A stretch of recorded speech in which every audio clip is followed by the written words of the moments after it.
In the 1830s, the ongoing war between the Comanche and the Texas Rangers made the newly founded Republic of Texas one of the most dangerous places on Earth. Tonight, History at the OK Corral takes a look at one of the most brutal, little-known battles from that decades-long conflict, the Battle of El Blanco. South Texas, 1835.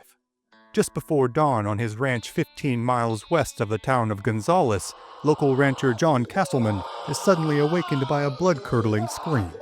Instantly, he knows the cause of the calamity, and a clammy sweat overtakes his body as he hurries to his window in order to confirm his fears. In the dim twilight, Castleman sees a group of Comanche warriors in a vicious, close-quarters battle with a small group of fur traders who have camped on the corner of Castleman's property in order to rest for the night.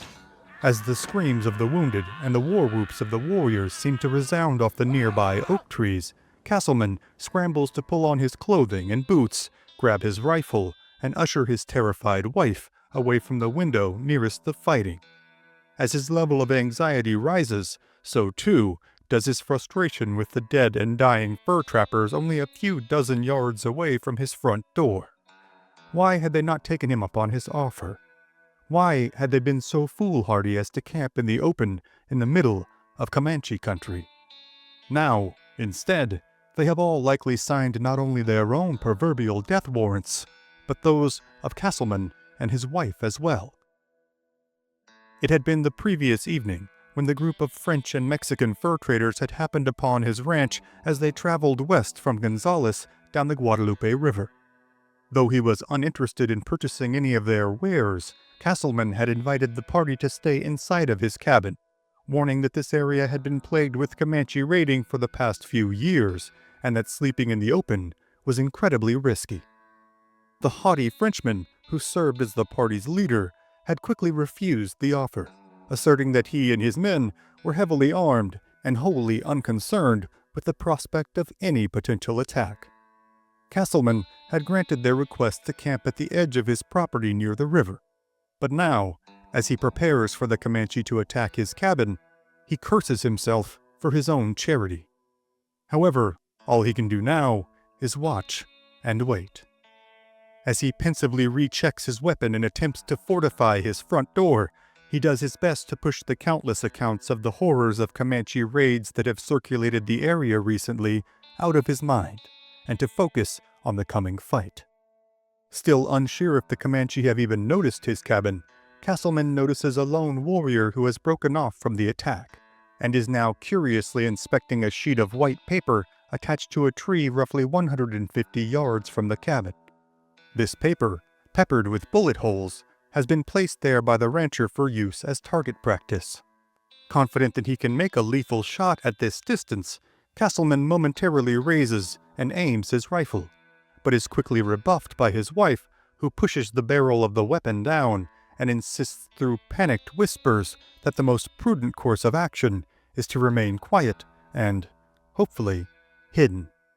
Castleman, though momentarily frustrated, acquiesces to his wife's demands, on the condition that should the warrior venture any closer, he will be shot. But the warrior, still befuddled by the sheet of paper, soon returns to the fight. Meanwhile, in the midst of the attack, the fur traders, indeed heavily armed, fight valiantly, but in vain, as the fight carries on until nearly 10 a.m. Finally, though, the screams of the wounded fall into silence. Soon after, the vociferous cries of the victorious Comanche follow. Even from this distance, Castleman is sure that he can hear the definitive, dreadful sounds of the vanquished men's scalps being harvested.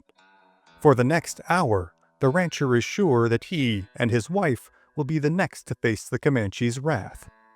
Then, just as he had feared, the Comanche gather their war trophies and begin to ride single file in a methodical, deliberate pace towards the cabin. But, in a scene that is as inexplicable as it is unnerving, the Comanche, with their freshly taken scalps dangling at their sides, simply ride by the cabin, seemingly uninterested in any further conflict on this particular morning. They simply plod by, paying no attention to the Castlemans nor their cabin. Soon, they have vanished into the northwest, through the cross timbers and prairie, as is the normal course of Comanche egress following a raid. After assuring himself that the warriors have gone, Castleman ventures out to the campsite of the trappers to assess what he suspects will be a scene of complete and utter carnage. As he nears the site of the battle, his suspicions are viscerally confirmed. The bodies of each and every man who had traveled through his yard the day prior now lies cold in death near a small pool of water from a tributary leading into the larger Guadalupe River. Their bodies, all 11 of them, have all been horribly mutilated, and all of their wares, once packed carefully away on the backs of their mules, now lie strewn about the campsite. The bodies of the dead men, as well as the sizable trunks of the many live oak trees surrounding the area, are replete with dozens of arrows, and the thick black soil is slick with blood. Their weapons and livestock, highly valuable to the Comanche, have all been taken.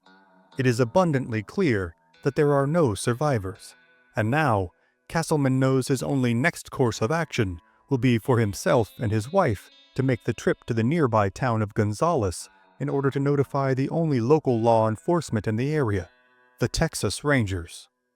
After a harrowing 15-mile ride east, made entirely under the auspices of another possible Comanche attack, Castleman and his family arrive at the small town and alert the local rangers that the Comanche have just made an attack. Word now spreads quickly among the inhabitants of the area that another Comanche attack has taken place, and within hours a contingent of rangers and local volunteers elect Captain B.D. McClure to serve as leader of their force. Within minutes of electing their leader and conferring with Castleman on the Comanche's course of travel, the pursuing Texans take to the trail, moving quickly but cautiously down the south side of the Guadalupe River back to the initial site of the massacre. From here, they proceed west up the river valley, trailing the Comanche party who, as is often their tactic during raids such as these, have taken little care to conceal their trail, instead opting to move as quickly as possible in order to reach the open expanses of prairie which lie to the north. Upon reaching the open grasslands of central Texas, Comanche war parties become virtually unreachable, seeming to simply disappear into the sparse, undulating landscape. Knowing that time is of the essence, the Rangers move as quickly as possible, knowing that every passing hour means several miles lost to their quarry. Even in their haste, though, the trail left by the Comanche is indiscernible to all but the most experienced of trackers. Soon, though, the Rangers and volunteers are heartened by the sight of 2 crows, flying low and in a northwesterly direction. Every few minutes, the crows descend below the tree line, only to reappear and continue on at a measured, deliberate pace. This, the pursuing Texans surmise, indicates that the birds are following the Comanche war party, picking off bits of meat and foodstuffs that they drop along the way. With a renewed fervor, the men from Gonzales now proceed northward in an attempt to intercept the Comanches before they are able to reach the open plains. For the entirety of the day, the ranger and volunteer force continues on the trail, before finally stopping to camp near the modern-day town of San Marcos. Here, as is standard operating procedure anywhere on the Texas frontier, sentries are posted for the night, with men standing watch in shifts from sunset to sunrise. On this night, it is Andrew Soule, noted by all of his compatriots as a skilled scout and tracker, who is appointed to the first watch. Soule, no stranger to this task, keeps a watchful eye and a keen ear tuned to the surrounding hillside, straining to perceive even the slightest indication of any nearby danger. Sometime near midnight, Soule makes his way to a nearby ridge, in hopes of ascertaining a better vantage point from which to stand guard. Suddenly, not long after taking up his new position, Soule hears what he believes to be the Comanche. They are, it seems, not attacking, but singing. Soule quickly makes his way back to camp, where he reports to Captain McClure that he is sure he has just heard the high-pitched wailing and whooping of the traditional Comanche celebratory war songs. Captain McClure now strains his own ears to listen for anything to confirm Soul's suspicions. But, while he indeed admits to hearing some faint, high-pitched cries, he attributes these to be, in all likelihood, the howls of the mini coyote who roam the Texas hill country. The next morning, after breaking camp and moving a few miles further north, the men are met by a frustrating and humbling sight of a sizable Comanche campsite, freshly vacated, in the middle of which stands a tall wooden pole driven into the ground. The veterans of the group of rangers and volunteers are, even at first glance, well aware of what has taken place here. The Comanche have held a war dance here, in order to celebrate the taking of such valuable bounty, as well as several fresh new scalps.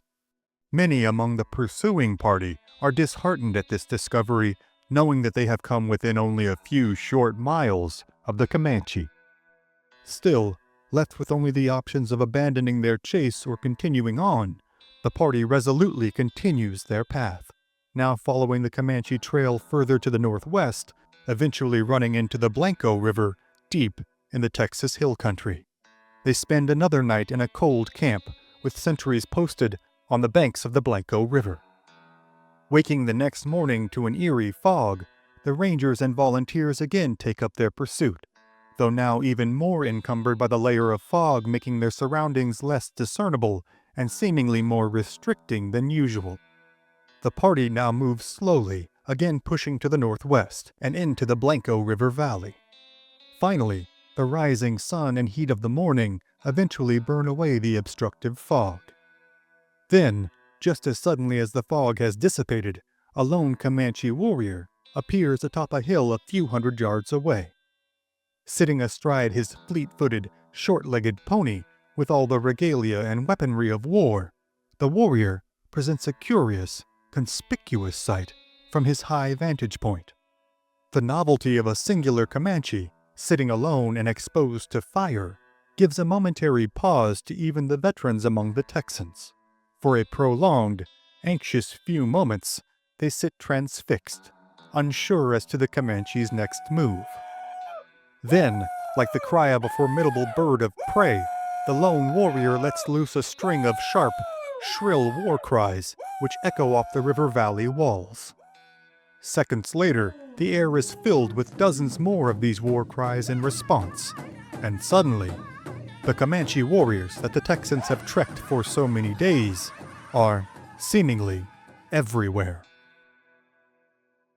Flooding down into the river valley, the warriors, most of them still hidden from the Texans' sight by the thick brush surroundings, now rapidly advance upon the Texans' position, incensed at their audacity in following them so far into the hill country. These head-on attacks and ambush tactics are part and parcel of Comanche warfare, one that has caused countless enemies, from the Texans to the Spanish, to turn and retreat. This, especially in the labyrinthian confines of central Texas's many river valleys, would often lead to the retreating party being trapped, cut off, and quickly cut down.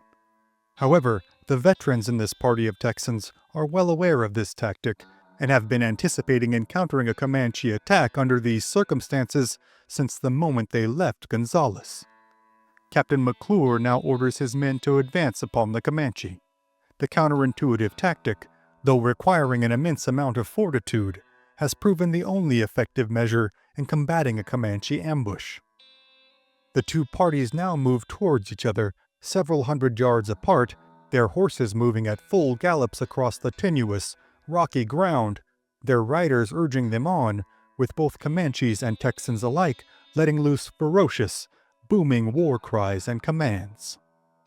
But a thick grove of timber lies between the Comanche and the Texans, too dense with brush and branches to allow even a single rider to pass through on horseback. The Texans reach the grove first and dismount, leading their horses on foot into the wooded maze. Here, Captain McClure orders the men into single file line, with two scouts, Almond Dickinson and James Darst, being placed a few dozen yards in front in order to locate the Comanche on either side of the thicket. The two intrepid scouts advance out of sight of the rest of their contingent seemingly disappearing into the thick underbrush. For an unnerving few minutes, it is unclear to the Texans where Dickinson and Darst have gone, and, perhaps even more unsettling, from where the Comanche will attack the thicket.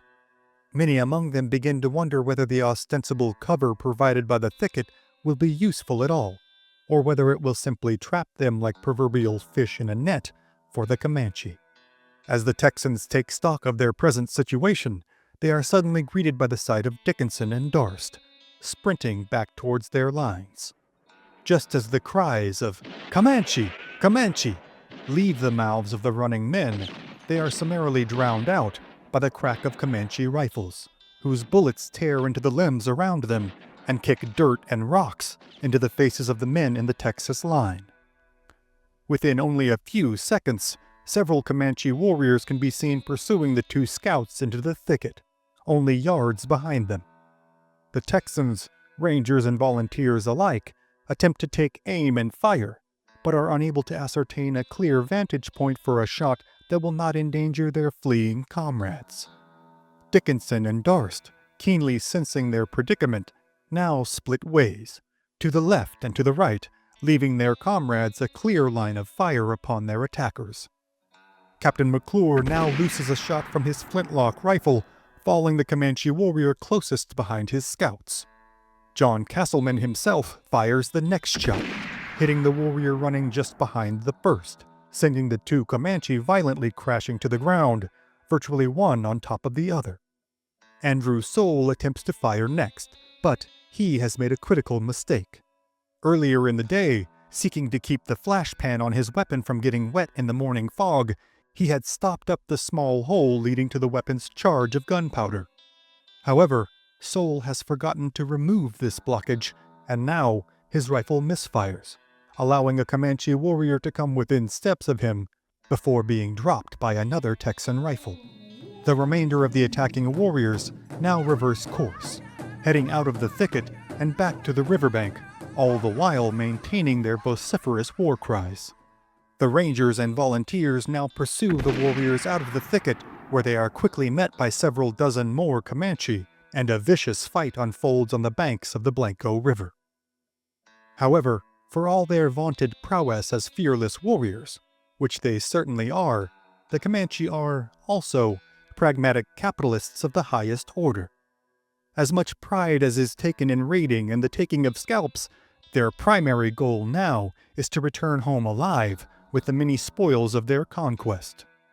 There would be no honor nor utility in a drawn-out, bloody fight which could result in the loss of more warriors and more of their newly gotten goods. Thus, after losing several more warriors, the decision is made amongst the Comanches to egress from the battlefield, saving as many of their wares as possible. The Comanche now retreat down the river, then make their way across, heading north again and back to the relative safety of the open plains.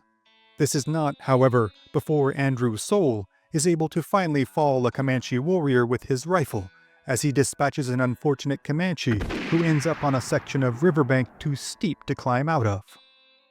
This will be the last fatality in the battle. The Rangers and volunteers now return to their mounts, left tied up and guarded in the thicket.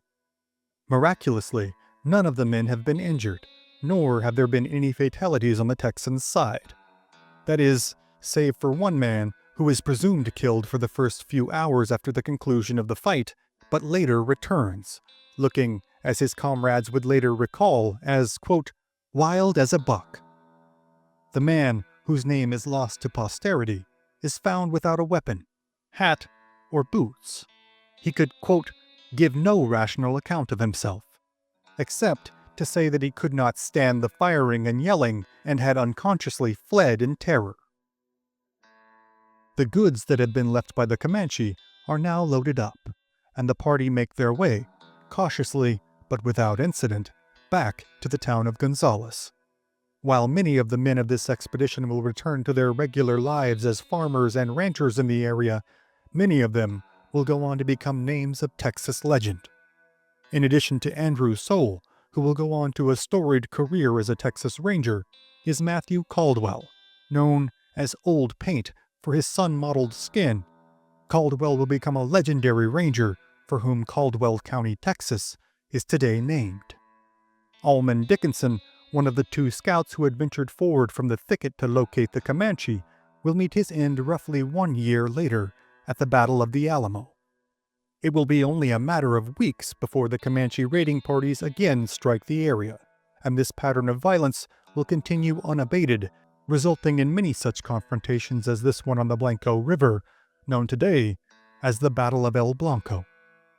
But the many tales of these frontier fights, as well as the many battles which shaped the history of the Old West, are, for tonight, other stories for other times.